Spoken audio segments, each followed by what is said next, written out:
School Board Meeting Monday, July 13th, 2026. Meeting was posted in accordance with all open state meeting laws. Attendance roll call. Chris? Here. Bob? Here. Jason? Here. Kevin? Here. Lori? Here. And myself. And Terry is excused. Yeah. Pledge of Allegiance is up next. Lori, would you lead us? I pledge allegiance to the flag of the United States of America and to the republic for which it stands, one nation, under God, indivisible, with liberty and justice for all. Thank you. I need a motion to approve the agenda. Second. Any discussion? All those in favor? Aye. Motion carries. All right, up first are recognitions for tonight. Todd? All right. I'm going to start out with our girls softball team. So if we can please have any of our coaches and softball team members please come forward. Small but mighty. That's okay. It's not the number that's represented here. It was the number that was represented in Madison. So we're going to come right on up to the front. So as you guys are coming up to the front, I do want to highlight, and I want to make sure I'm correct, this was the second time in school history we made state finals? Or state? First time to state finals. So second time to state tournament, and we made it to state finals for the first time. So these are accomplishments that oftentimes in our community, which I am so grateful for, we sometimes start to think that everybody just makes it to state, but it is not the case. So when you hear statistics like that, it's really important to hear that and understand that, and to really recognize that accomplishments like this don't just happen magically. They happen because of countless hours of hard work behind the scenes. The number of times when I was actually working out in the morning, and I would see you guys in there in the morning hours working out and keeping your teammates and your peers all fired up and ready to go. Seriously, that huge accomplishment in Madison was earned long before that on those practice fields, on all the different stuff you do around the community to work out and staying strong and fast and all that. So huge shout out to you guys. So we would like to recognize you as a board for those accomplishments, and we're going to start with our student athlete. So I'm going to read through everything that's on here, and then we'll read off all the other names for each of the other ones. They all say the same thing for the certificate. Okay. Muskego Norway School Board presents this certificate in grateful recognition of Kylie Sadler for her contribution to the Muskego High School softball team, achieving the exceptionally high honor of earning state runner-up at the 2026 WIA Division I softball state tournament, presented this day in Muskego, Wisconsin on July 13th, 2026. Congratulations, guys.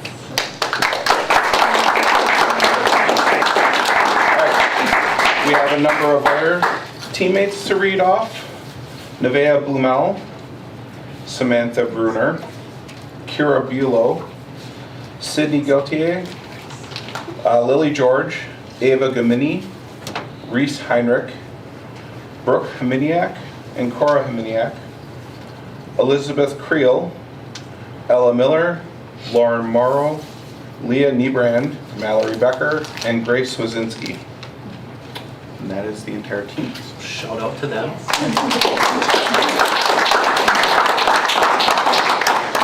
We also have head coaches.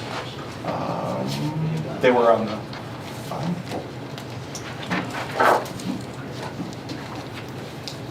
I think I've been the bottom ones. Oh, that's them. Here, okay. I need the first one to read that one off. I think that's yep. Okay. So, certificate of appreciation. The Muskego Norway School Board presents a certificate in grateful recognition of Muskego High School varsity softball coach Brooke Balk for exceptional dedication, leadership, and commitment to excellence. Under her guidance, the Muskego High School softball team achieved an outstanding season, earning state runner-up at the 2026 WIA Division I Girls Softball State Tournament, presented at Muskego, Wisconsin, this 13th day of July 2026.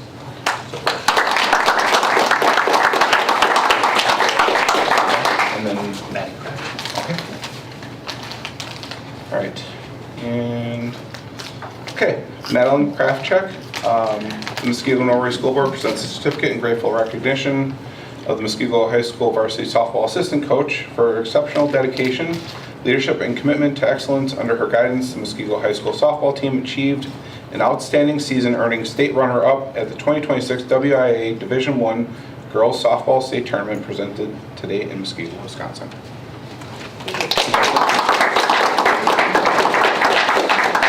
And to our coaches, this is one of these things too that I think goes often unnoticed. Those extra hours on top of long days at your real jobs and the things you're doing from morning till night, and then you come here and you're battling at games, or like in Madison, what was that one, to like 10:30 at night, and all of a sudden we're rolling back to town, and then you're back in school the next day and you're back at work and still going there. The reality is the amount of sacrifices you make to make it a priority to be here for our student athletes. I hope you realize the power that your efforts have in being a role model to our warriors and to generations of future warriors to come. One of my favorite parts at the game are the elementary age kids who are lining up along the fence and like going bananas when you guys are hitting home runs and different things like that. And the number of times I'll walk into a elementary school and a kid will be like, "Did you see Kylie hit that home run last night?" Trust me, they are watching what you guys do, and the tone that you set around what it means to be a warrior is huge. So thank you guys for your commitment and dedication as well. Thank you. Yeah, thanks for your support. I also don't want to lose sight of the fact that there were other assistant coaches that are unable to attend: Bob Falk, Lena Rallo, Nathan Hayes, and Lou Sharantino. Thank you. Thank you. Thank you guys. Thank you. If you want us to try that. Or I'll take we it. could do the mail, maybe. Okay, never mind. Softball players are hard to track down. That's right fair. now. It's almost, They're playing, they're probably still playing right now. it's like they're playing right now. They are, some of them are, so. Oh, that's right. Yeah, I got a Picture. Oh, same. This thing, you put the money one day. There's We famous. want to, are we holding these open, putting them Sure, behind? yeah. Whatever you like. All right.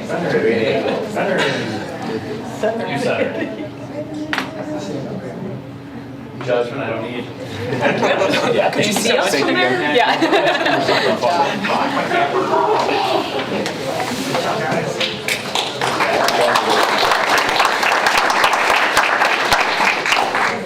All right, so next up we have the privilege and the opportunity to recognize the absolute best soccer program in the state of Wisconsin, who had an absolutely remarkable season yet again. And it fascinates me the number of times I get in conversation with folks in other school districts. It's kind of one of the things I love about my job. And the number of times they said, "Oh, what's your team going to be like next year? You lost the player of the year. Oh, you lost the Gatorade player of the year again. Oh, you lost another Gatorade player of the year. You guys are going to be down next year." And they keep saying that. And what they don't realize is how hard you all work, and that it's never about just one player. And one of the things that I love most about this team is the way you guys came together, and it wasn't ever about one student athlete only, it was about the entire team. And on every game I saw, there was a different player who stepped up and had an outstanding game. You guys rallied together in so many different ways and truly exemplified what it means to be one warrior. So it is our honor and privilege to bring our second place in the state tournament competition girls soccer program to come forward. So please come.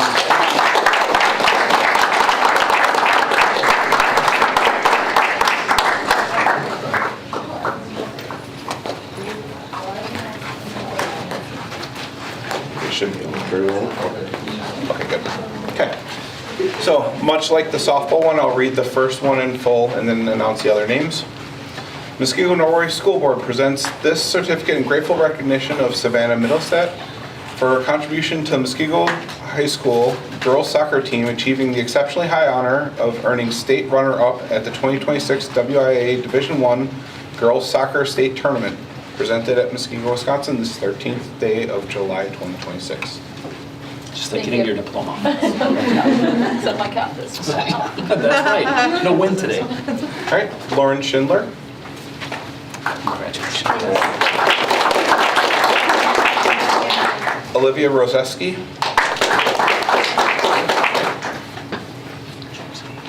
Josie Kenzora, Haley Schrader, Sophia Schultz, Congratulations. Great job. Maddie Schultz,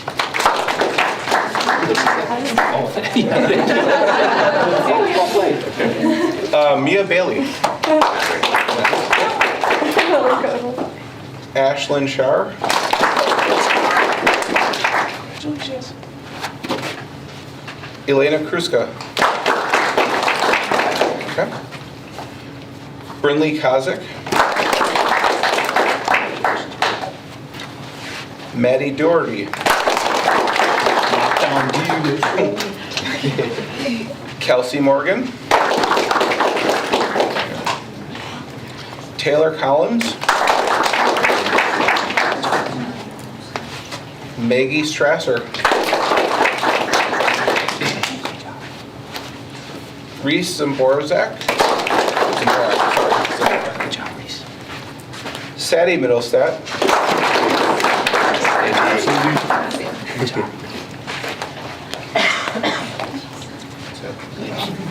Layla Janney. Caitlin Ramdor. Abby Artlip.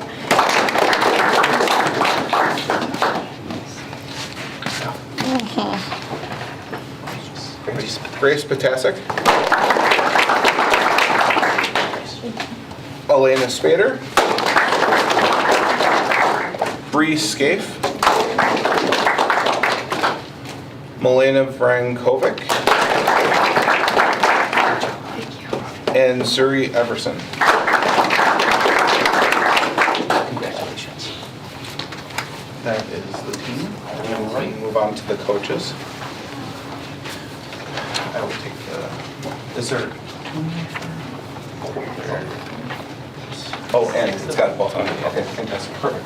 Okay, so this one is exceptional because we also have more than just the recognition for the tournament. We also have state recognition. Muskego Norway School Board presents this certificate in grateful recognition of the Muskego High School varsity girls soccer head coach, Lance Matthews, for his exceptional dedication, leadership, and commitment to excellence. Under his guidance, the Muskego High School girls soccer team achieved an outstanding season, earning state runner-up at the 2026 WIA Division I Girls Soccer State Tournament and Classic 8 Conference Coach of the Year, presented at Muskego, Wisconsin this 13th day of July.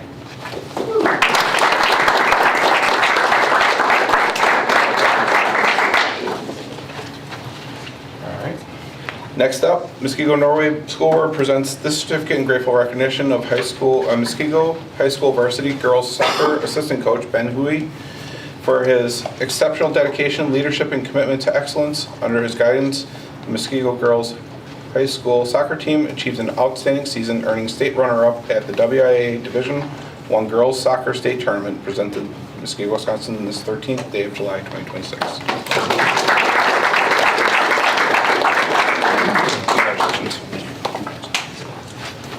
And then the others will be the same. Courtney Lucchese.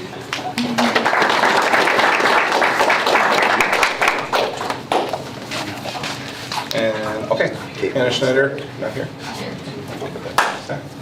And then Katie Brent.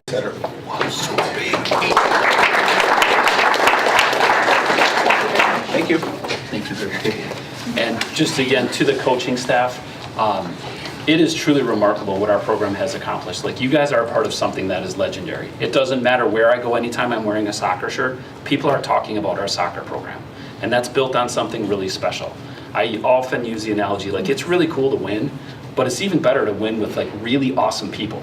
Like, your commitment in our classrooms, your behavior in those hallways. The reason we have the best high school in the state of Wisconsin is because we have hardworking student athletes who are role models to tons and tons of different kids. It's one thing to be great out on that field, but when you're great on that field because you're first grade in there and you just model every aspect of the Warriors way, that's huge. And to these coaches and the time that you give away from your families, whether I see your daughter there or your daughter at that, and the different things you guys are running around to, these are huge sacrifices you guys make to help these young adults strive to be the best versions of themselves. So please understand how much we appreciate that as a school board, and we couldn't do the work we do without awesome leaders like you guys. So huge thank you for that. Congratulations on yet another amazing year. We appreciate all of your hard work.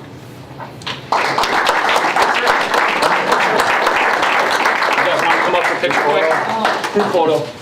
This is definitely going to be worth money when you guys are famous one day. Well, I'll sign it.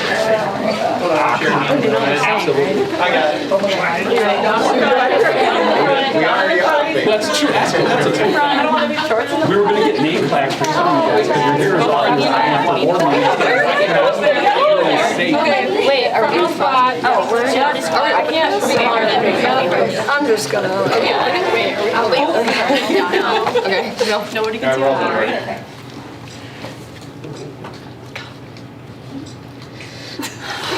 I'm like shaking.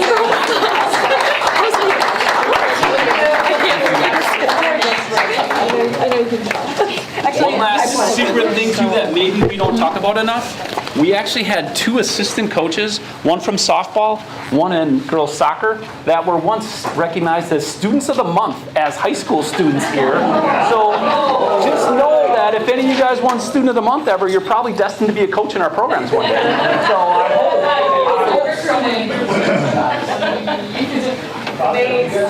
We'll be cross-checking those lists and I'll be sending you job applications. I mean, it's gonna be a correlation, right?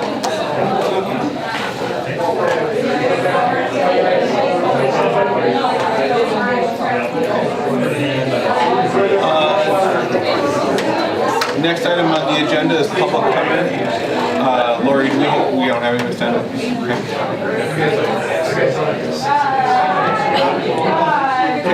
Next up is the consent agenda. Motion to approve the consent agenda as presented. So moved. Second. The usual. Any discussion or items to be removed for further consideration? Hearing none, all those in favor say aye. Aye. Motion passes. Next up is the superintendent's report. All right. Well, it's hard to top recognizing teams that are placing in the state tournament so frequently. And again, I truly hope our community doesn't take it for granted.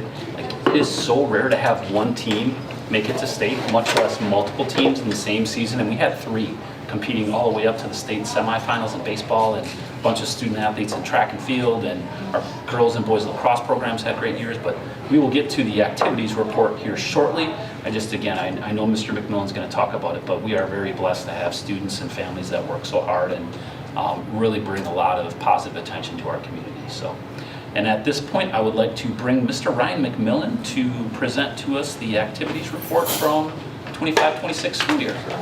I like this, bringing some energy to the board meeting. All right, first and foremost, thanks for having me. Not every athletic director, activities director around the state gets the opportunity to come in front of the board, so I do appreciate it and try and capture as much of the goodness as we possibly can. There's a lot of goodness, and I apologize if I missed somebody or somebody doesn't see everything, but we worked hard at this, our staff. We've worked on this last really month, trying to pull everything together and make sure we got accurate records and do what we do. So without further ado, you know, when we started this journey, at least in my time here 9 years ago or so, almost a decade now, we talked about having a goal of being comparable and competitive. We've checked that box, we're moving. We also talked about growing. I think the one piece is we have to continue to grow, and what does growth look like? It's not always building facilities, but maybe it's working with people, maybe it's program refinement, maybe it's growing our masters within our programming. We have a lot of awesome technicians. You saw Coach Matthews and Coach Ball, 2 of the best in their fields in softball and soccer, but you know, they have black belt skills and trying to keep that white belt mindset and how we continue to grow and continue to push ourselves forward. And by doing so, hopefully that continuous improvement allows families to choose us or want to choose us as we keep going. And hopefully our co-curriculars are a huge piece of that puzzle when making that decision on where you want to go to school. And again, last time we did our survey and our strategic survey, you know, the top 2 respondents questions, you know, what are you most proud of as athletic activities, and how do you gauge quality of districts, co-curricular success? Is that always the case? No, but that's what some people have said. And again, I think in our referendum support back in 2022, the group of people that were involved in co-curriculars really showed out to the polls and really supported what we had going on. As we take a look at this data on the screen, we always share this in our Future Warriors 9th or 8th grade orientation, freshman orientation, however you want to say that. But again, what's our why? Our why is to help guide academic achievement, and what's the secret sauce is can we get kids connected, can we get them at least 2 activities? And again, really what does this mean is engagement. Okay, if we get them into the co-curricular world, chances are they're going to engage in the classroom. And when they're going to engage in the classroom, really, really cool things happen and they start to achieve at really, really high levels. And that's really our main goal in terms of all of our programming. Again, we got over 70% of our student population engaged, and when that happens, all these cool accolades show up around the corner and again, continue to push the academic success of our district and feed right into that is first and foremost and really who we want to be. Probably that might be 1A. 1B is how do we build community? How do our co-curriculars use their platform to make it a better world, a better community, a better school, better teams, all those types of pieces. Again, in the recruiting world, if you're in college, it's always how can we get kids to campus?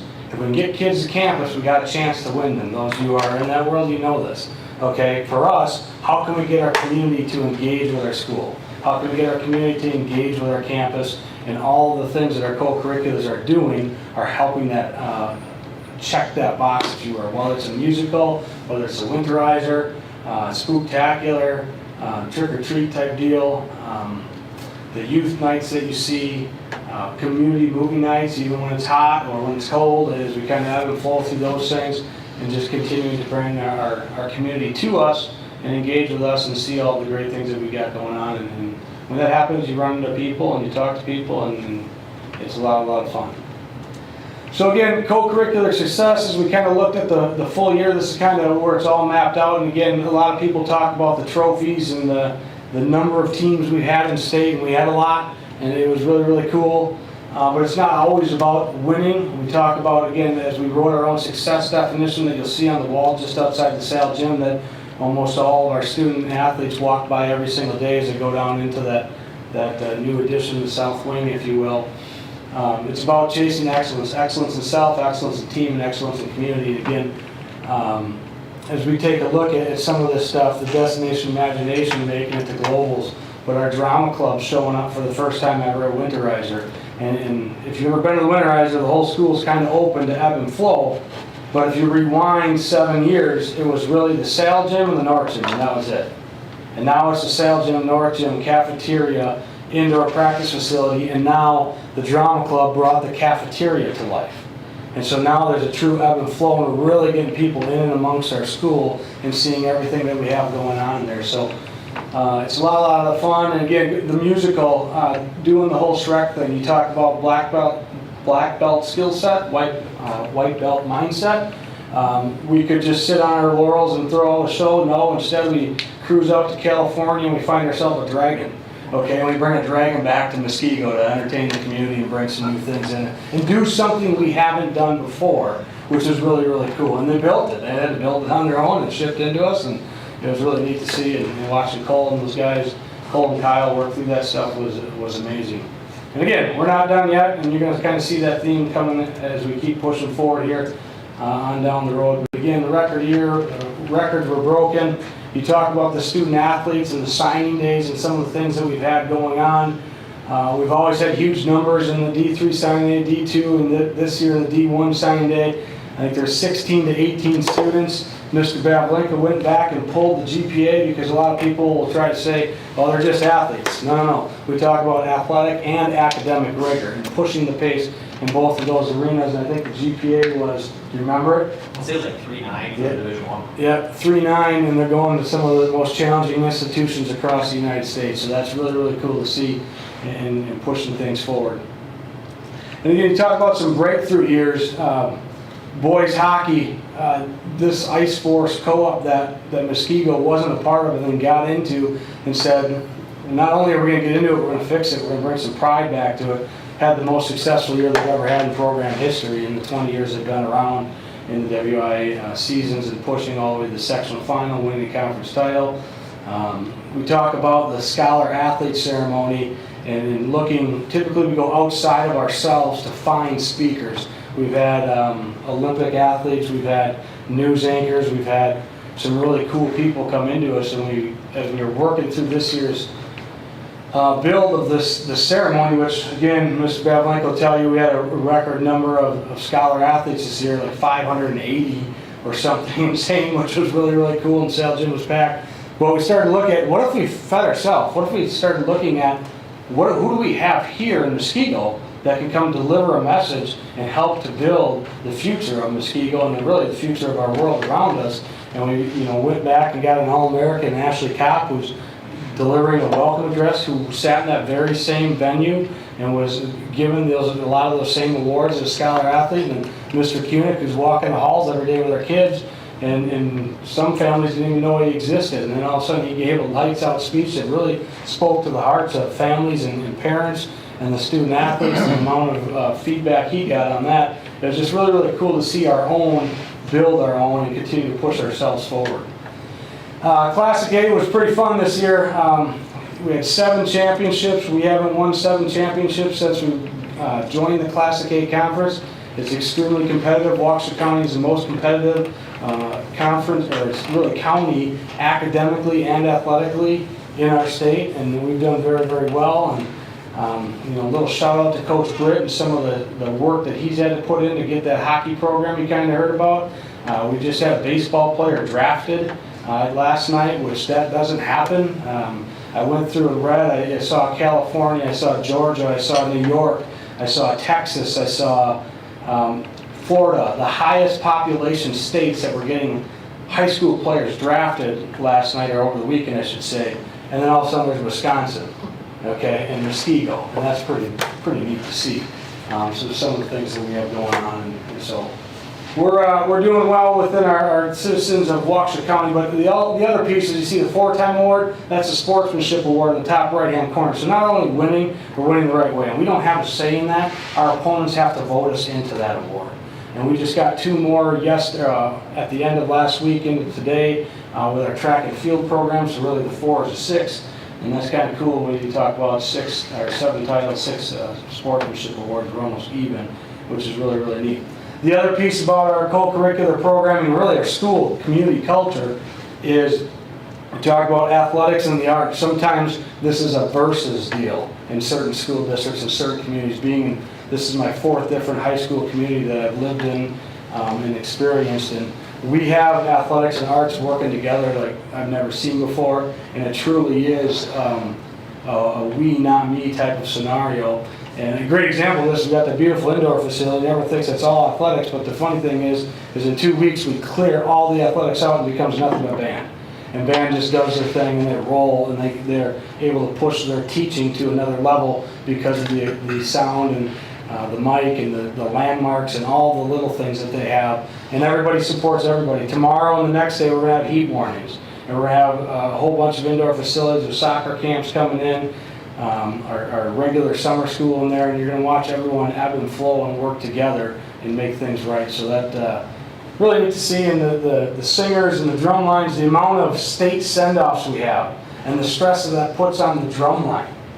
And the captains continually, year after year after year, respond and show up and say, no, we're going to be there. And even if it's 6:30 a.m. that we had one in the fall, they're there. If it's late at night because we got a late night game in Madison, they're there. It's really neat to see what we have moving, and a testament to the people, to the families, to the kids, to have the mindset that we have and continue to push our school forward. Again, clubs and activities are crushing it. There's a ton of awesome things going on. The outdoor clubs competing at the state level. That was just kind of a dream about 6 years ago that we could find that niche for those students within our building. Now they're going out to lacrosse, pulling those monsters out of the ice, which is pretty cool to see, and continue to move things forward. And again, we kind of talked about the musical and our drama club, giving those guys a shout out, and the mascots showing up with volunteers in our clubs, the student council running the mascots at the Winterizer, coming back again and helping Superintendent Irvine at some of the 4K nights at the schools, and giving time again back to our community and building that community and making great things happen for us. Also, how do we push our staff? How are we getting better in our staff? So again, in education, we have full-time teachers. They have professional development days. They kind of have to be there, if you will. It's contractual, right? They're going to get better. We find time, and again, it's kind of a choice deal. And those that enter in the room, it's kind of a choice, and we support them when they do. But again, we try and find a book or some sort of study to get into each year and try and push ourselves. And Again, we talked about the locker room, and really all that is creating space for words like vulnerability, trust, and connection to show up. And vulnerability breeds connection, or builds connection, if you will. And if we can find a safe space to be vulnerable with each other, then we can grow together. And the other piece is we talked about Coach Jones coming in last year. He came back to us again with Community Service Day and allowed us to tap on him again with our staff and start to talk about leading ourselves, leading others, and working to be that servant leader, but really trying to lead ourselves before we even get to the other two levels. So again, the guys in the room, Lance Matthews was one of them. Coach Smith was another one. They kind of spoke up and said, hey, you just talked about a 30-day challenge. What if we all get together and do this 30-day challenge? And so Coach Jones shared it back with me, and they're doing it right now in the middle of summer as they work through July. But again, can they get 8 hours of sleep? Can they work out for 45 minutes? Can they find 10 minutes of stillness in their day? Okay, can they find 3 people that energize them throughout the day to try to build them back up? And then structure, can they structure and plan the day prior to the day, so that they can check all the boxes and be everything to everyone that they typically are, because they wear a lot of different hats in their arena. So again, continuing to push us forward, build into our purpose and our value as we're all kind of connected together in this room and pushing things forward. The One Warrior Initiative, you've kind of seen it, but again, the neat part about this now this year is we start to look at our strategic mission and co-curriculars and how are we feeding into this. But you talk about student belonging, co-curriculars are pushing the pace on that. Talk about connected staff, we're pushing the pace there as well, and trying to build into what are our values, what are our key priorities, and trying to help our school district be the best school district we possibly could be and keep moving things forward. And the One Warrior initiative, if you will, continues to grow. And again, can we get to living one warrior? We're saying it, and our actions will prove it as we keep going. That's just a cool little graphic. I like that one. So just everybody held together. Put this on paper together. So there we are. There we all together.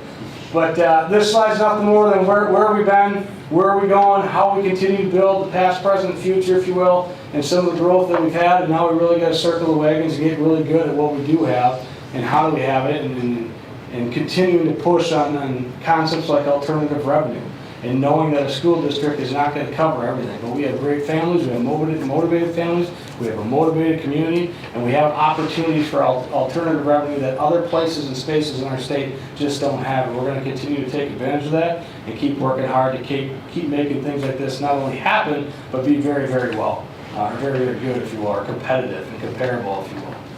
That brings me to this beautiful facility. The school board helped us get here. The community checked the box for us, and then the district really went through a whole ton of planning to help make this thing a reality. And this community has brought us to something that I've never seen before in my time in K-12 education, where we were hosting, I don't know how many of you know this or don't, but we were hosting the National Strength and Conditioning Clinic. What does that mean? It means USA Weightlifting was coming to us to teach certification classes. It means strength coaches from all across the nation were coming to Muskego to learn and get better and professionally develop. We had young ladies that flew in from Romania and Germany to come and get certified in USA Weightlifting in Muskego, Wisconsin. Because USA Olympic Lifting is widely considered the best in terms of technique and teaching. So a lot of, specifically Europe comes over and learns from us, and we go there too. But then we also had strength coaches from Hawaii, Japan, and you name the state, they were here. And we had the lead guy who was running the conference said Muskego's facility is top 5 in the nation. He said, we never come to the Midwest for anything. We go to the 2 coasts, and we go to Texas and Florida. That's it. And now we're coming to Muskego, and thank goodness we're close enough to the Mitchell International Airport to help the flights and everything else go down. But they came and they checked the box. We hosted the state clinic. The Chicago people saw. Chicago people told the national people. Guys flew out from Boston in about February, I believe. They checked us out, checked all those boxes. Worked with Jeremiah to make this thing happen and reserve the facility. And Coach Malachik was really, really good. So if you see him, give him a little pat on the back for his leadership. And he got staff members, him, Coach Krafchek, Coach Smith. They were driving shuttles back and forth with the people with our school bands to make sure everyone was taken care of. You only get that in the Midwest. That's why they're going to want to. That doesn't happen. But It was really, really neat, kind of living that one warrior mission and inviting everybody in, but continuing to hype that up and be very, very proud of it. There's no reason to shy away from it, and that's great stuff. And again, we're kind of this era of excellence with everybody involved. It takes all of us. It's the student athletes you just saw, it's the parents, it's the community, it's our leaders in this room, every single one of you sitting here, the school board, our district leaders, our high school leaders, our middle schools feeding into us, and elementary schools, and everything else that comes with it. But again, you know, a lot of people say, Muskego, you're kind of in first place, you're running it. We weren't always there, but now we are, we have the baton, and what are we going to do with it? And what I'm going to say is we didn't come this far just to come this far. This isn't the end of the rainbow, it's not the end of the race. We got the baton, you can continue to chase us, but we're going to keep going, we aren't slowing down. Superintendent Irvine was very fast at UW Oshkosh. We're going to continue to be fast and continue to push the pace and keep going. But again, we're going to stay true to us. We're going to stay what's most important to us and our staff, our students, our community. What do we value and what growth opportunities are there within the structures of what's most important to us, and how do we find those niches and how do we refine it, and continuing to find great teacher coaches. Mr. Bablinka knows every time he's got a vacancy, I'm knocking on his door saying, hey, what can we do with this, how can we do with that, and how do we find those best dual threat people to continue to serve our community in more ways than one. Other than that, that's all I got. Sorry, that was a lot, but here we go. Questions? Yes? Question for you. So, well, your presentation speaks for itself, and I get choked up because I'm so proud to be a member of this school board, and even more proud to be a member of this community. So I'm so grateful. And we know that activity and engagement fuels belonging, and that's one of our goals in our strategic plan. What I didn't see though in this report is, do we have any numbers looking at numbers of kids that are actually participating, like at the middle school and high school level as compared to previous years? We'll have that for our eye on the goal update as we move forward. Okay. So we're still collecting that over the summer. So are we seeing more engagement? Mm-hmm. I mean, it's just incredible. It's Yeah. incredible what we're doing here, and I'm just so proud. So that 70% you saw, if I'm being completely honest, is a very high number.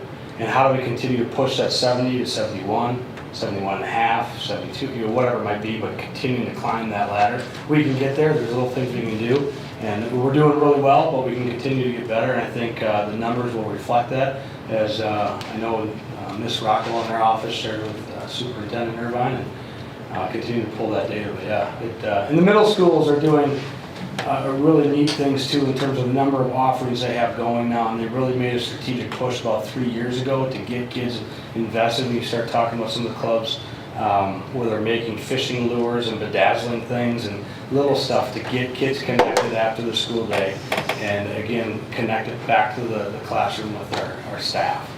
So I'm just so blessed that I now have a grandchild in the district. yeah, let's go. I think I'm the only one that can say that.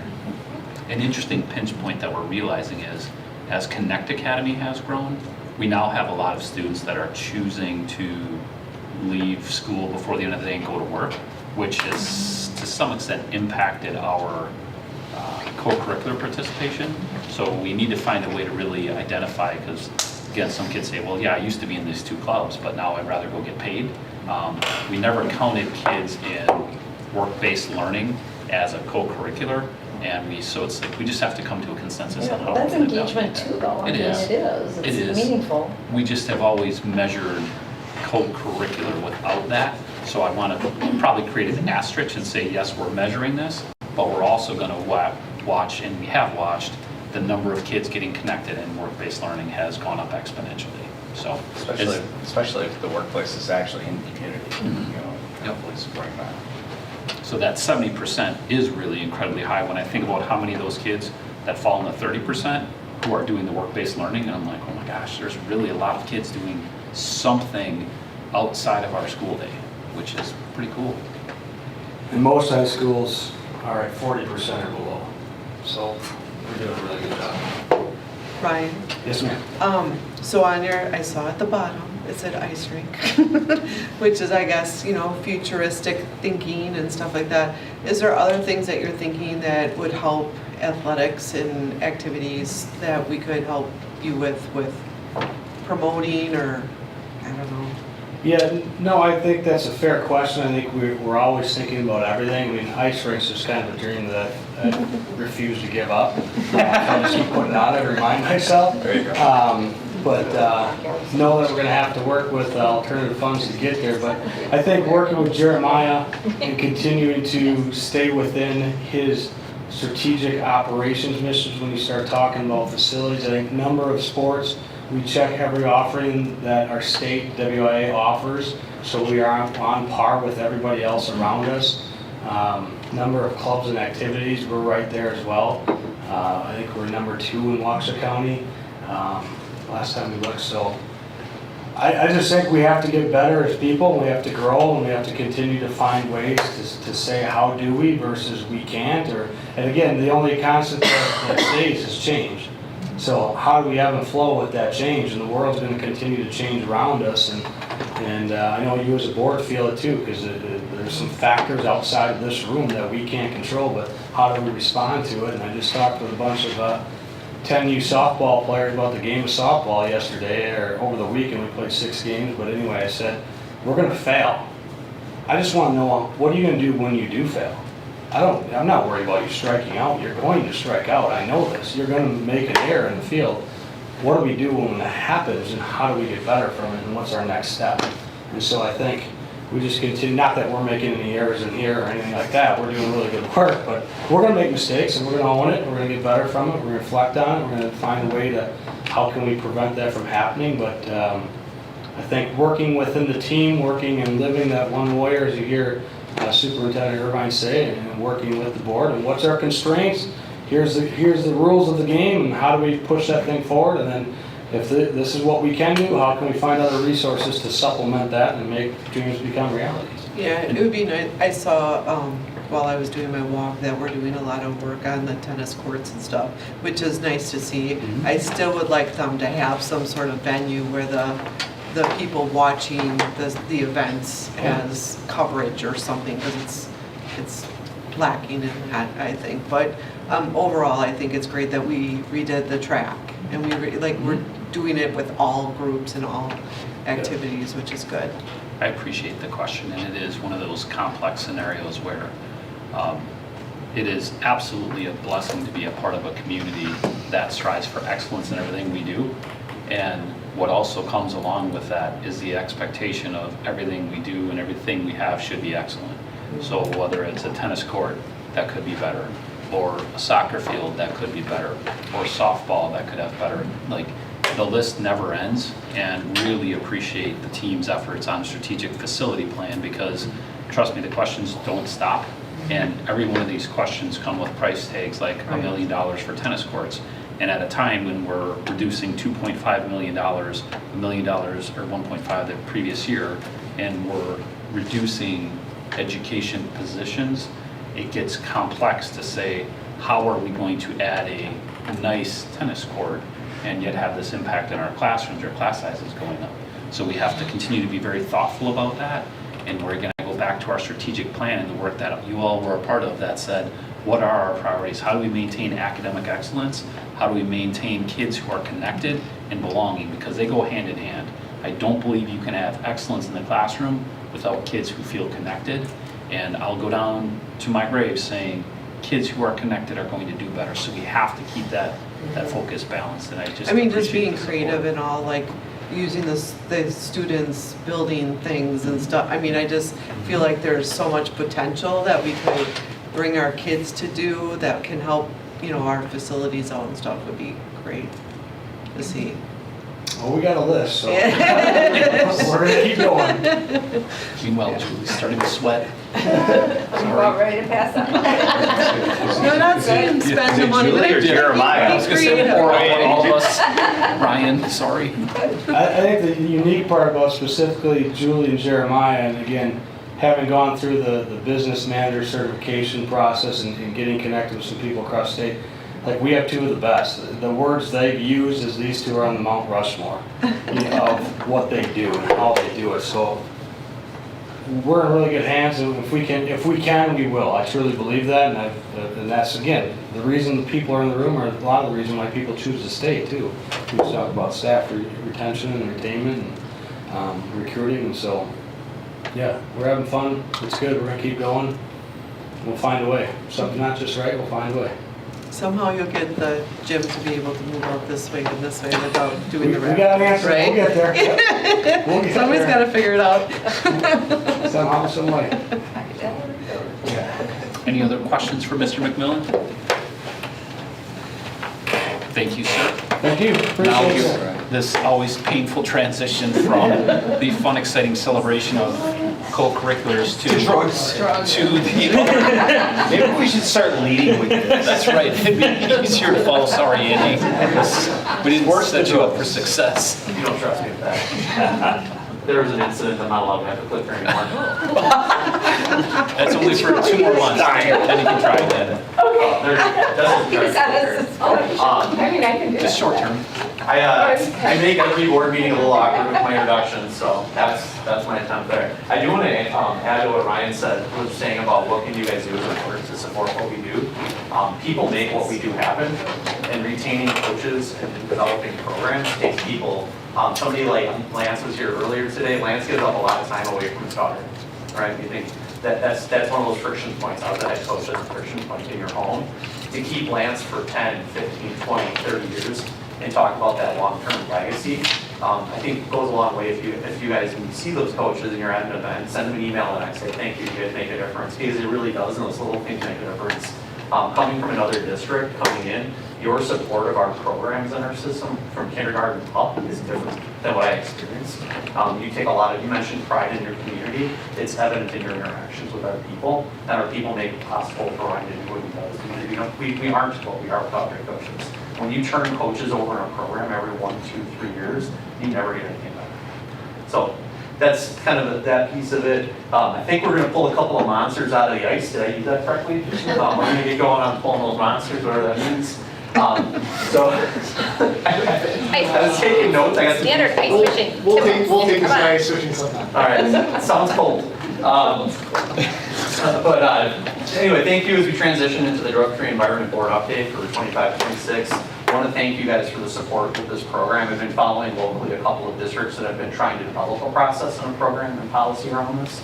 And the infighting that has been happening in those communities, I think our clear and consistent vision across our system and keeping our schools free of those things and leveraging activities and co-curriculars as a way to give kids a reason to say no. Not that we seek out the punitive measure first, but kids a tool to say no with. You give coaches a tool to say to kids, you can't because. That helps parents say the same thing. That clear vision is making a difference in our schools. So I want to thank you as we get started on this. And she's clicking, here we go. All right, well, I get to kick it off with our canine searches and discuss that. I'm Brenton Roberts, Associate Principal at the high school. We've had Tito in the building for a couple of years now. It was a great year where we actually kind of expanded our work with some of the other mosquito canines. Bringing them in for our outdoor searches and our indoor searches. We had in the past, we really only run one dog on the indoors, and then we run multiple on the outdoors, but now we're trying to have at least 2 dogs if possible, and so our indoors so we can cover more and do more of the searches on indoor. I want to thank our officers, obviously Officer Morotek, and we've actually been able to reach out again to some of our other local agencies to see if they're interested, because it's good training for their dogs. So we did do 9 searches this year with our PD, so thank you to the PD for their help, and then obviously thank you for your support as well. Within those 9 searches, we did 4 outdoor and 5 indoor. Outdoor, we tried to cover as much as we can until the dogs are like, their handlers say they've reached their limit, right? So obviously depending on the temperature, usually determines how long they last. So we had, with our outdoor searches, we did have 2 indications this year, which is down from previous years. Our indoor searches have stayed similar to what they have in the past. We have not had any indications indoors. We try to hit more common spaces, and that we're not going into the cafeteria or stuff like that when kids are there, but we're doing more locker rooms. We're trying to get to the bathrooms, more bathrooms, because there could be things in there. So we try to cover as much ground as possible when we're doing those indoor searches. So if you go to the next slide, You can kind of see our trend, obviously, from the last couple of years. This year with 2 indications, that is the lowest we've had in the last 5 years. And we did not find any evidence when we did do the searches of the vehicles, because those indications came during outdoor searches, and there was, we did the search as we normally do with the assistance of the PD, and there was no evidence found. All right, our random drug testing program. So just a quick overview again of how this program operates.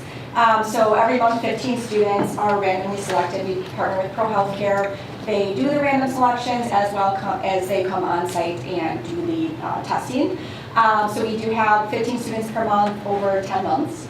And the substances on the screen are the substances that are screened in the full panel. And then 2 students of the 15 who are participating in athletics are randomly selected also for a performance enhancing drug panel. This past year, we had over the 10 months, we had 14 positives. Of the 14, 8 were nicotine only, and then 6 were both nicotine and marijuana. Grade level breakdown for those 14 positives, so no freshmen, no 9th graders. 2 10th grade positives, 9 11th grade positives, and 3 12th grade senior positives. And then just here again is a 5-year trend, showing the blue is the overall positives, and then the color breakdown of each type of positive.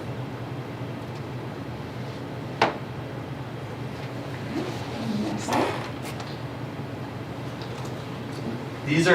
This is the final slide of the group, and this is are some of the actions and things we've taken as we've continued to refine our process and the work we do.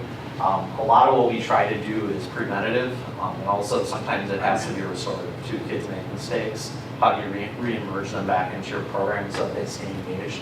So you can see there's call to action is something we work with the activities team, with the coaches, to make it a priority with our coaches to emphasize that on the front side.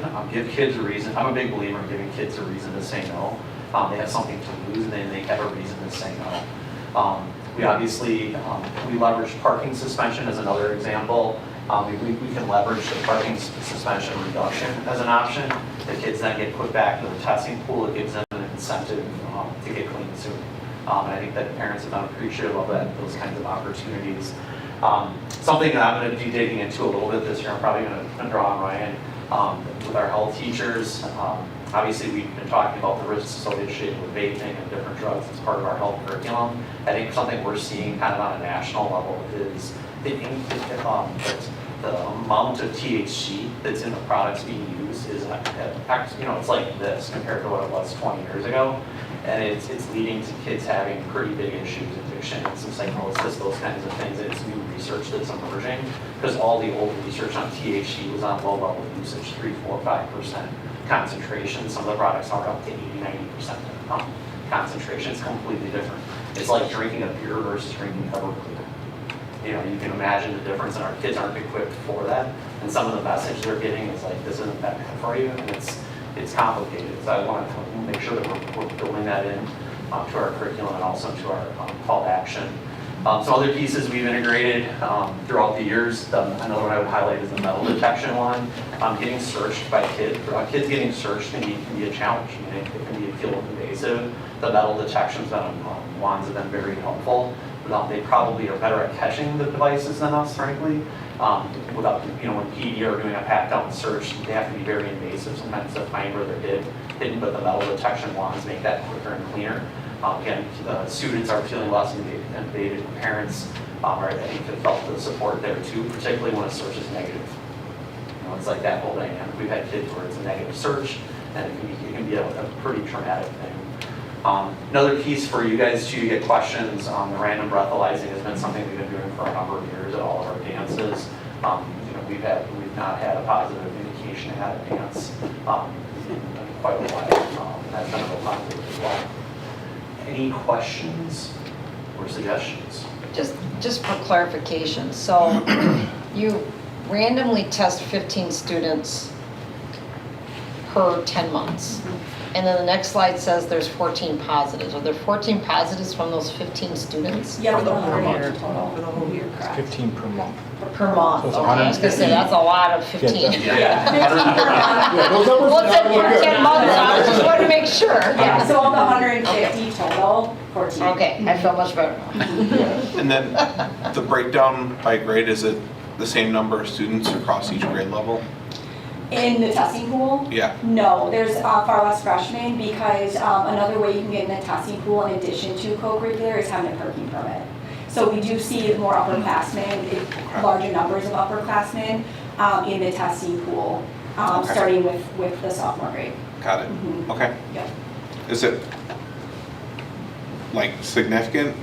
I have to look at the exact breakdown. Okay. All right.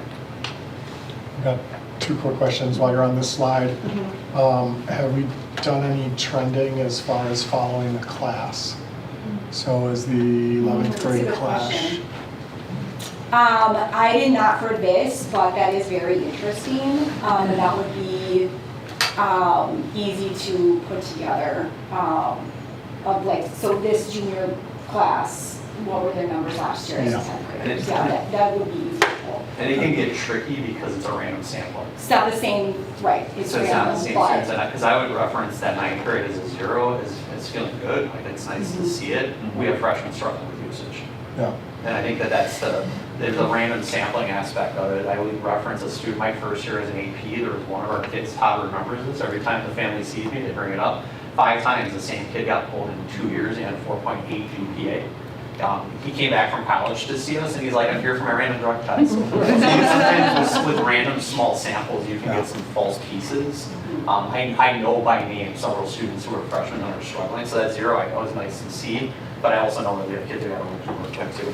The 11th grade number was interesting to us, and so we looked at the exact situations and noticed that of the 14, 8 of the students were previously in a co-curricular but no longer in a co-curricular, or never were and only have a parking permit. So it kind of speaks to Mr. McMillan's testament about being a part of co-curriculars and the importance of that and helping make healthy decisions. So that was an interesting takeaway of those 14. So the other question that I had was relative to what we test.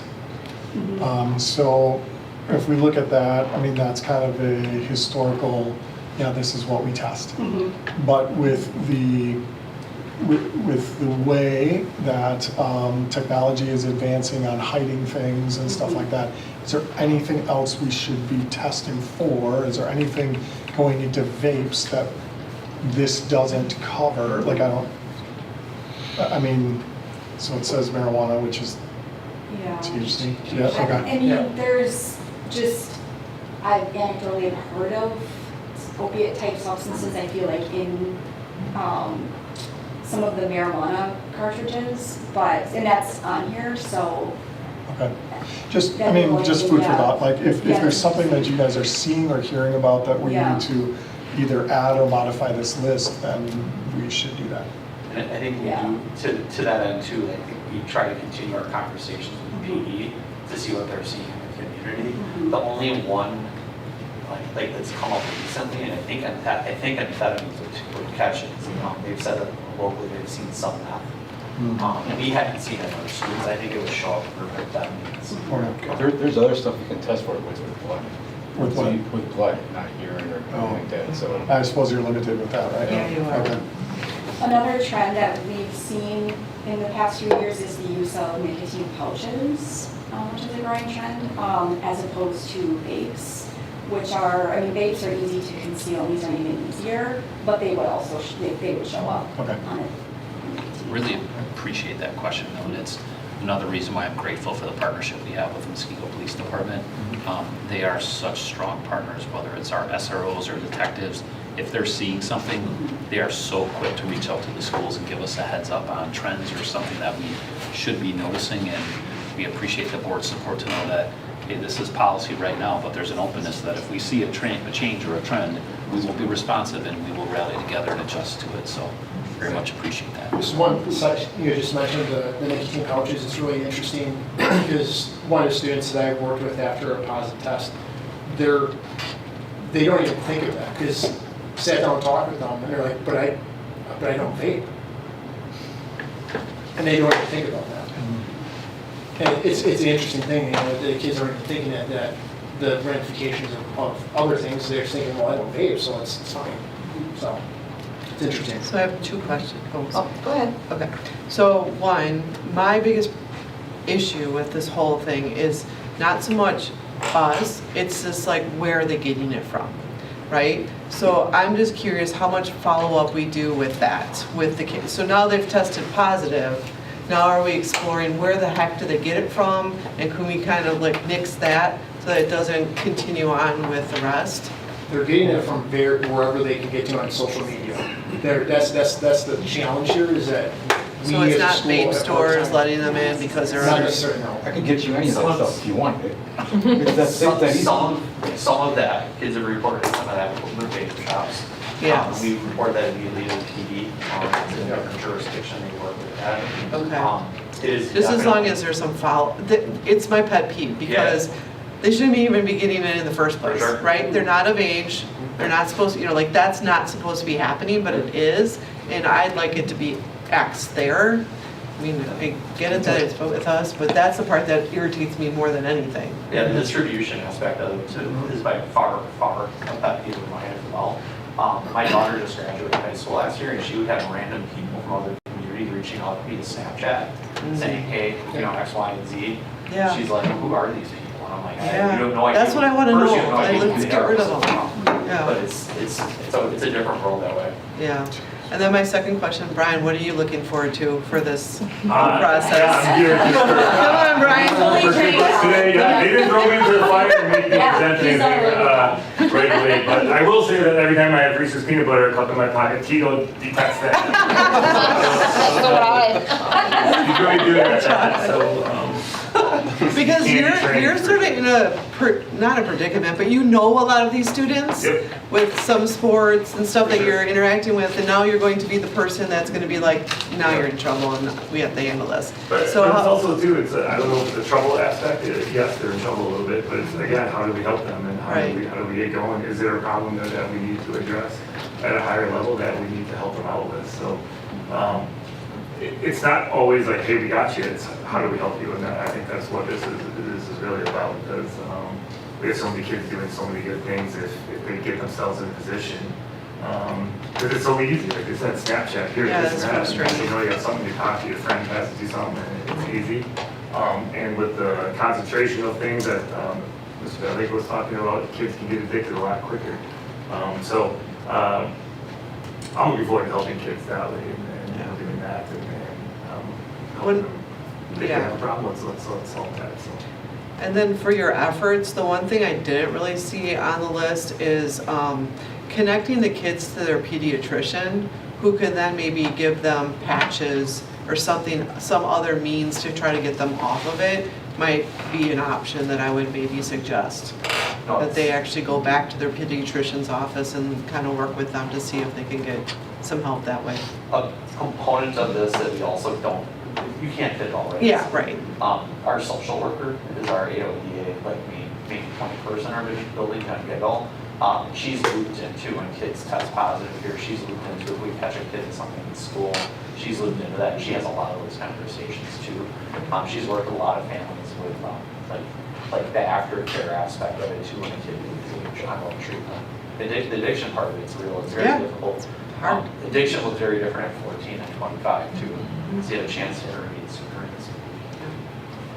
So I'm not, I mean, I don't even know how to ask this question, but I don't know if there's an industry standard, if we're like one of the few districts that do this, but is 15 a month enough to really capture from a percentage standpoint to give us meaningful data?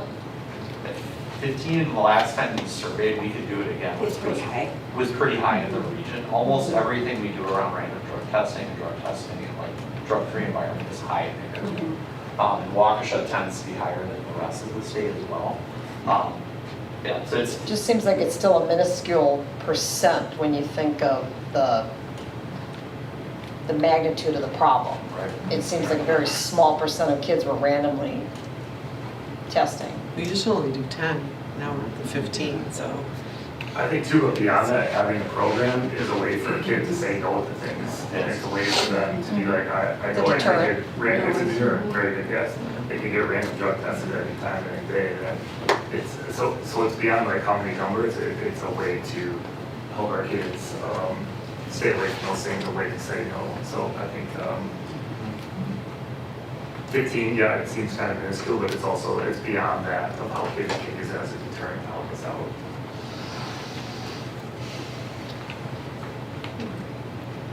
Any other questions for our MHS admin team? Thank you guys so much for your work in presenting the data. Again, I know it's not always the most fun part of the job, and I really appreciate that comment and that conversation around when kids get caught and they're in trouble. One of the things that I think has really helped our building become one of the best high schools in the state is the relationship piece behind that, that when students make bad decisions, they are genuinely cared for through those bad decisions. And the families that you're connecting with, they hear in your voice the concern for their kid and the desire to want to help them make better decisions. They're not defined by that mistake, because we have lots of incredible kids who make what we would describe as a bad decision, and our best path to helping them is to let them know they're surrounded by people who believe in them and believe they can do better. So thanks for doing At some point in that. our life, we've all made a bad decision. Yeah. Kids won't want to get better for someone that they don't think cares well. Well, thank you guys. Have an awesome rest of your day. Thank you. Thank you. Well, that concludes our superintendent's report. Fantastic. Other reports, President's report. Terry is not here to give one. Board member reports. Chris? No. Bob? No. I do not have one other than Business Services Committee.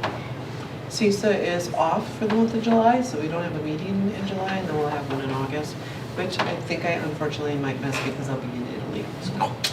Bummer. I know. What can I say? Thank you. Kevin? Nope. Lori? Nope. Okay. On to committee reports. Educational Services Committee? So we will be bringing forth a motion in that portion of our meeting, but I again want to acknowledge Anita and Abby and just the hard work of our school community that put together what we'll be proposing, and Anita in particular for coordinating that, because I know it was hours and hours and hours, and it wasn't easy. And I just want you to know that we really appreciate it, and I want the team to know how much we appreciate it.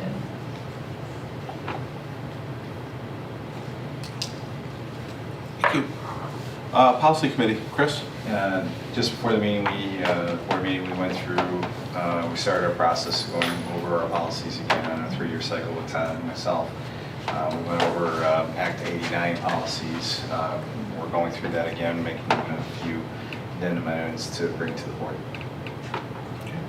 Thank you. Business Services Committee, we discussed the preliminary budget. Julie, thank you for getting that information together. It will be coming back around for another discussion at the next Business Services Committee before it comes to the board. We'll try to schedule it, and hopefully I'll try to get enough input from everybody. So Kevin, if you want to be there, Lori, any of the others, because this one will have some significant impacts again this year that we need to make sure that we've, as best we can, get all eyes on it and see what Julie can do, but also what we can do together. So, Do you know what the next date is? it's tentatively before the board meeting, but we might change it based on what it already sounds like. Might be a couple of board members missing. So, August. Yeah. So, and I think we have to have it ready for the August board meeting, so it'll probably be finished before maybe. That concludes committee reports. On to resolution action items. Elementary Social Studies Programming. Motion to approve the updated elementary social studies courses for the 2026-2027 school year as presented. So moved. Second. Any discussion? as I said earlier, thank you. It was awesome to work with everybody on this. All right. All those in favor, say aye. Aye. Not in favor? Motion passes. Additional open enrollment seats. Motion to approve the additional enrollment seats as presented. So moved. Second. Discussion?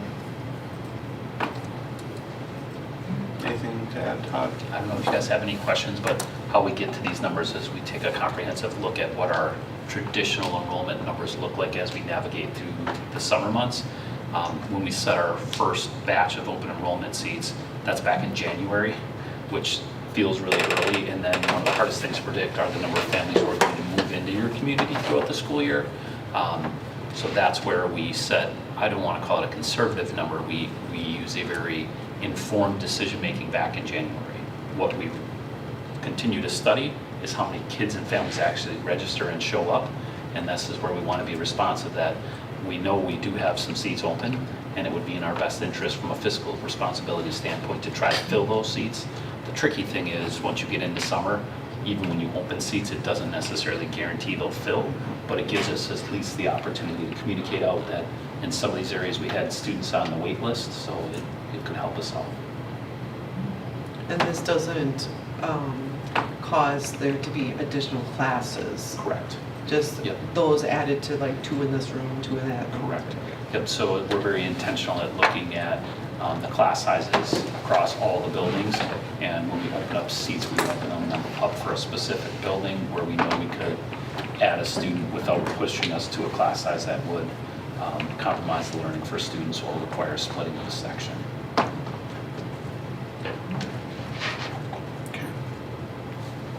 It seems unfortunate that there's not high school ones. Yeah. We didn't fill all, we still have some available, so if there's some incoming freshmen out there who want to come to Muskego. Freshmen are good. Everyone else, not so good. Okay. All in favor, say aye. Aye. Opposed? Motion passes. All right. Next up is discussion items, preliminary budget and tax and levy. Yes. Julie? So in board docs, we have 3 different documents, and we'll start with the preliminary budget versus actual document.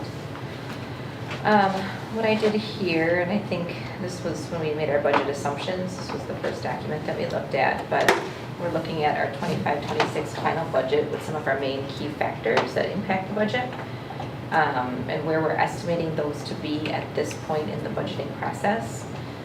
Some things to keep in mind, again, these are estimates based, and we will have final pupil count numbers not till the 3rd Friday in September. We don't know our October valuation, or our valuation until October 1st. We don't know our state aid amount until October 15th. And a lot of those numbers are contingent on how districts are coming in with their audits right now. So that has a huge impact on some of these assumptions. So we do our best to make the assumptions as conservatively as possible so we end up in a better spot than what we're predicting. So just going through our 3rd Friday pupil count, we are estimating right now to be down 100. Again, this is resident students only. We did not see that number last year, but if it's less than 100, it only gets better for us. So we're going to go with that conservative route. We're going to leave summer school the same. We have really great engagement in summer school. And again, that program allows us to count additional FTEs for the number of minutes that students are participating. Categorical aid per student, we're getting the same amount of money per student. However, our student number is decreasing. So we are anticipating a decrease in that amount of aid as well. When we look at our overall revenue limit with all of our exemptions, our revenue limit is anticipated to go up about $443,000. Our per pupil, and that's the amount of money that we can get through state aid and taxes. Outside of that is the per pupil categorical aid that's anticipated to go down $125,000. Our October equalization aid, based on current estimates as of July 1st from DPI, we are looking at a decrease of just over $1.7 million in aid. again, as revenue limits continue to grow, we are able to obtain those funds by taxing for those funds. And so that $443,000, we're able to grow our pot of money, but we have to tax for it because there's no new state aid in the second year of the biennial budget.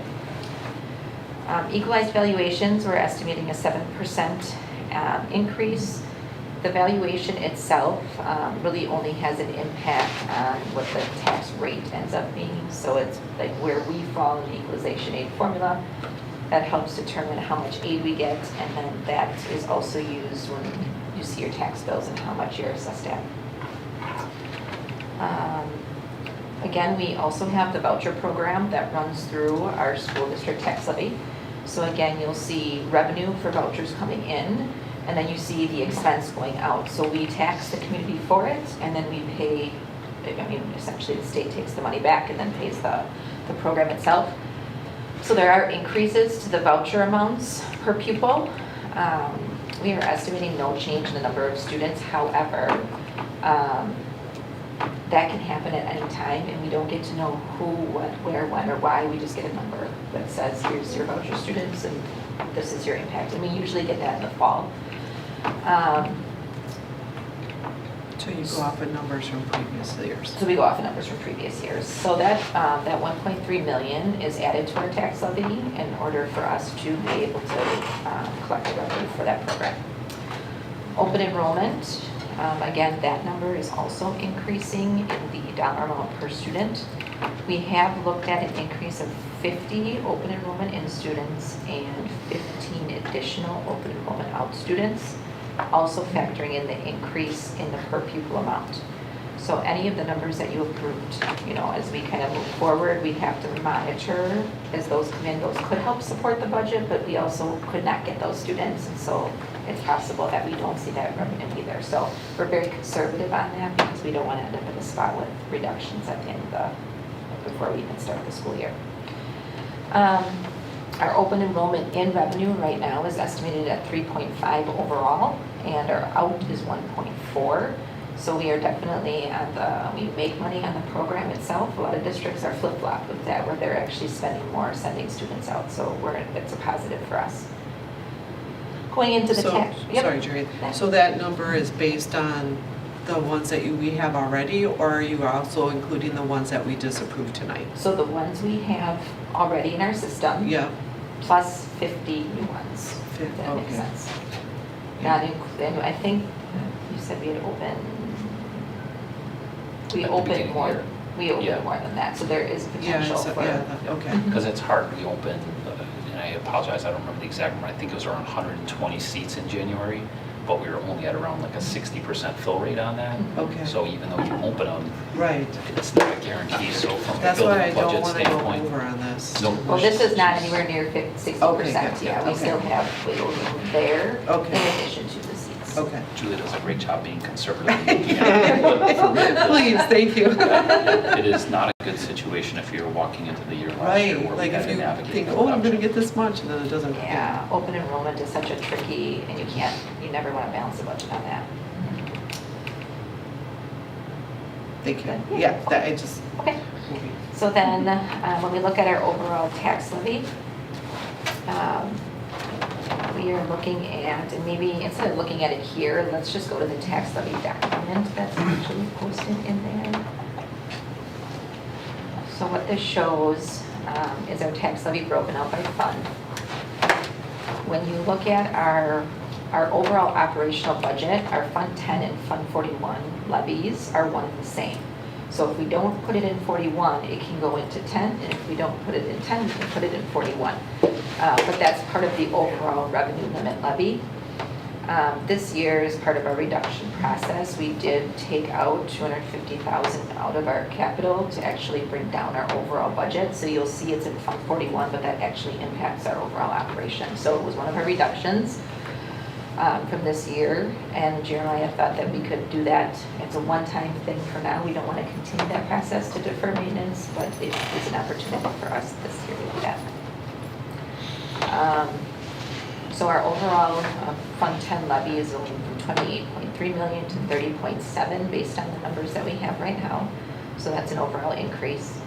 Our referendum approved debt service, these are both of our referendums. Again, we're trying to keep it right at the 6.2 million so that we don't have any huge fluctuations there. And then we have a small community service levy that we have so that we can support if we have open swim or anything like that after school that the community uses. Right now, I don't have any property tax chargebacks, which means everybody paid their taxes on time. So what that looks like overall is a 6.18% increase in the school tax levy. What this doesn't include is, again, once we set the levy, we have a 6.18%, but if you remember last year, there was that big reassessment. I don't anticipate that happening this year, but we do have the tax levy credit. So that appears directly on the tax bills, so there will be a levy credit. There was no new money put into that fund. So it's just a matter of how the formula redistributes based on where everybody is at in comparison to the statewide average for tax levies. Usually districts that are higher property value get a higher tax credit. It's kind of meant to be the opposite of what aid does. So aid gives poorer districts more money, the tax levy credit gives richer districts more money. It's just kind of. So what's the impact of the new assessments that were released today? Because some of them went up pretty significantly. The reassessments from this year. So we'll take a look at that. Okay. I can call the city and find out for They sure. went up today, and Okay. the average increase was 15%, but there were some that had significantly more, and some had a little less. Yeah, and I think it depends. I think so last year was, the average was about 20% increase. And because our levy itself, we're asking for more money, but it's a set amount, right? So even though your assessment went up 20%, if on average everybody's went up 20%, it doesn't make a difference. Right. And if it went not as much, you pay less in taxes. And if it up more, then obviously you pay more. So we can look at what that looks like. I'll call the city tomorrow and talk to them. And does that impact where we fall compared to everybody else when they consider property value? So that comes out October 1st, and that's actually determined by the Department of Revenue.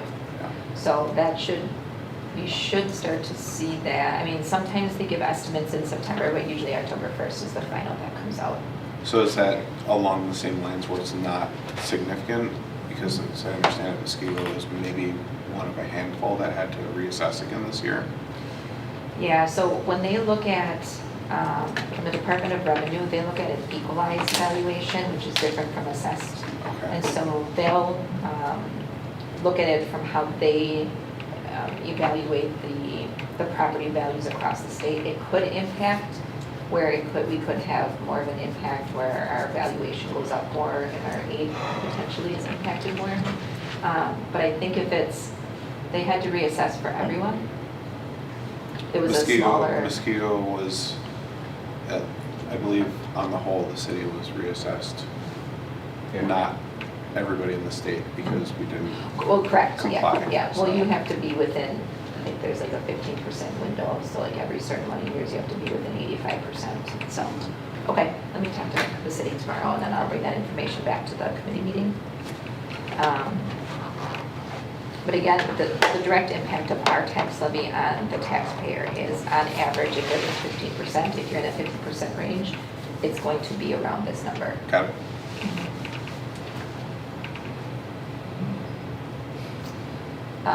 So 1% change about from previous. It could be, and we can run some scenarios just to see like the impact on somebody's house who went up more and went up less. I can run those, just do a little like scenario. So you can see.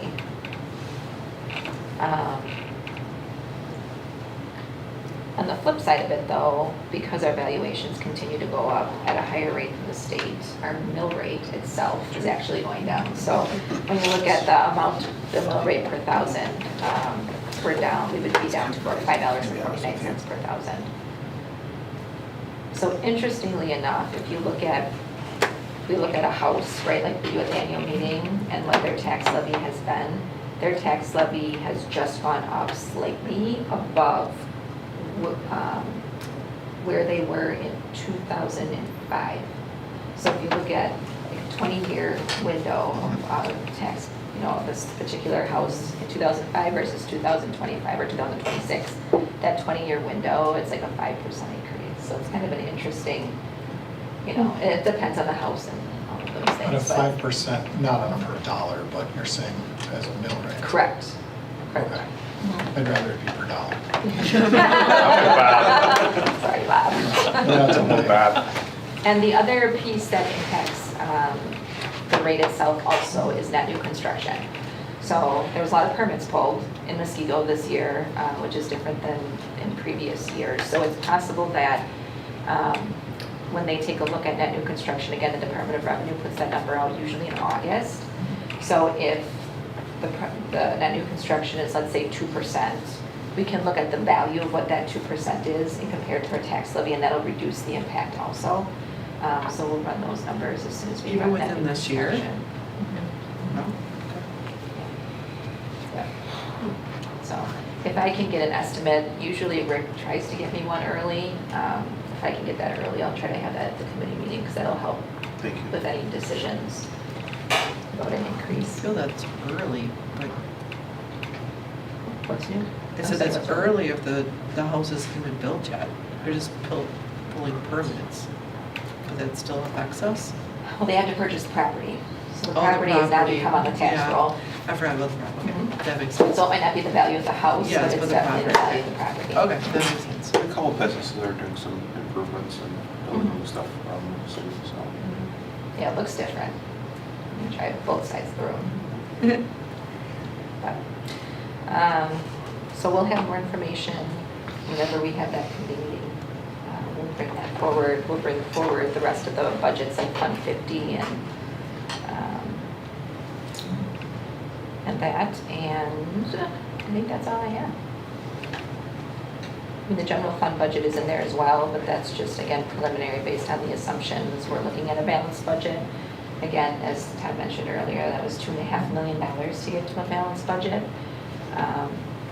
Puts us in a good spot moving forward. I know that there were some questions about the $325, and if we were to not take the $325 increase to help with the tax piece itself, that is about a $1.5 million in additional cuts this year that we would have to make before the start of school if we didn't take that $325 per student. And then it also carries forward into next year as well. So you feel the impact over 2 years, and then in that second year, whatever you would have gone up, you never get that back. So your base is essentially where you've been for the last 3 years, and it kind of puts us like in a hole to start with, so. Should we comment, Yeah. question-ish? Yeah, sure. If we would have never done master planning, Mhm. we're in the same position, correct? Because the operating budget is different than our debt service budget. Correct. I think that's an important distinction as we talk to people in the community and we talk to people that are affected by it. Because sometimes there's a misconception of we wouldn't have to be so diligent on this side of the house if we wouldn't have spent on this side of the house, and that's not accurate. Correct. And actually, if you think back to the 2016 referendum, I believe we are in the position that we're in now and not in this position 5 years ago because we closed 2 schools. Other districts are just starting to do that now.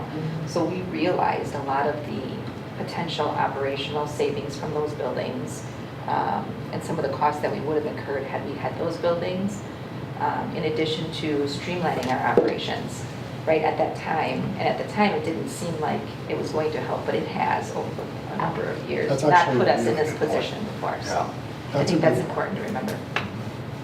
That's good. I appreciate the question as well, because it is a question I get frequently.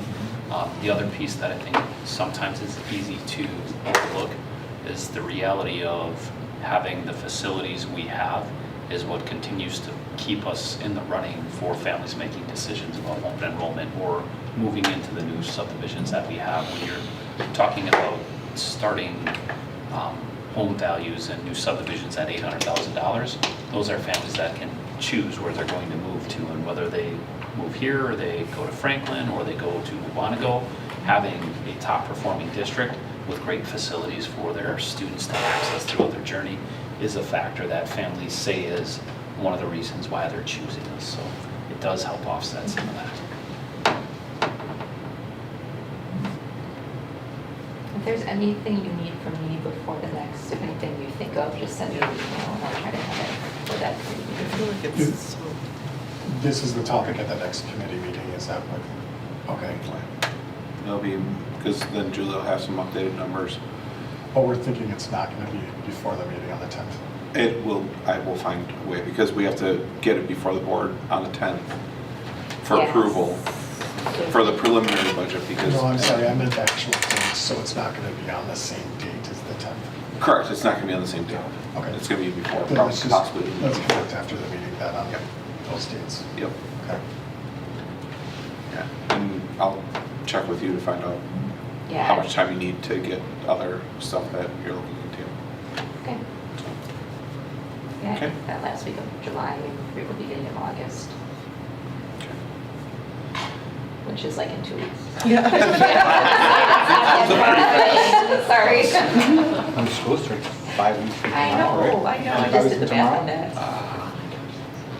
Ish, I didn't actually count the date, so I'm just waiting. We're in July, stop talking about it. All right, any other discussion on this one? Thank you, Julie. Welcome. All right, next topic is board approval of school safety plans. The Office of School Safety requires that the school board reviews and approves our safety plans each year, so nothing has changed substantially. Anything has changed actually, except for names and places from last year, so we just put it here for discussion. There's always an opportunity to have a closed session if we wanted to talk like more procedural, but everything remains the same from last year, and we roll out our safety plan by the time school starts, so this is just an opportunity to get your eyes on it. When does it have to come for approval to be done? Is there a deadline when it has to be approved? Or just? it has to be Hopefully in done? August. Okay. If I recall right, there was a lot of work done to the plans last year to revamp them. We kind of compiled them all for you Yeah. guys to view, and there's opportunity for anybody to ask questions. Yeah. So, Jeremiah, I know we've sat in your talk about safety stuff and that there's grids and stuff that the police and fire all have and that's not included in any of these plans, or is that just for them and we don't share it with the rest? Because I know there's some safety issues too and stuff with that. So there is a company out there called CRG Mapping, and they charge a fee for those maps. And so the police department has opted not to use them. However, we kept the maps, so we have them for reference, but the police Okay, so department there didn't was want to a- continue to pay for that service, so Okay. the company made a lot of money off that process. Got it. It sounded like a great deal. I mean, It is, yeah. it sounds very safe and, okay, just curious what happened. Okay.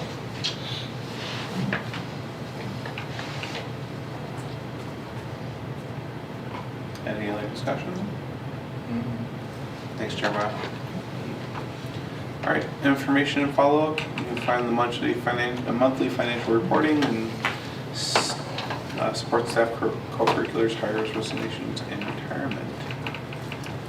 We are at number 11. I need a motion to adjourn. So moved. Second. All those in favor? Aye. Aye. Opposed? We are adjourned.